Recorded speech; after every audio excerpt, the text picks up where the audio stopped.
Maxim 23. Nothing is better for an ignorant man than silence, and if he were to consider it to be suitable, he would not be ignorant. If thou possessest not the perfection of excellence, it is best to keep thy tongue within thy mouth. Disgrace is brought on by a man with his tongue. A walnut having no kernel will be light. A fool was trying to teach a donkey, spending all his time and efforts in the task. A sage observed, O ignorant man, what sayest thou? Fear blame from the censorers in this vain attempt. A brute cannot learn speech from thee.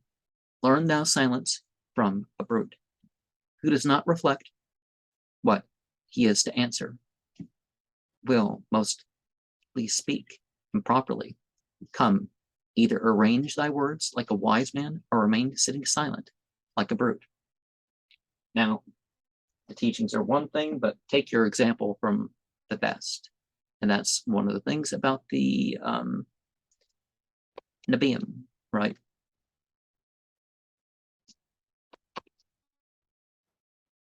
Anbiya is the Arabic term.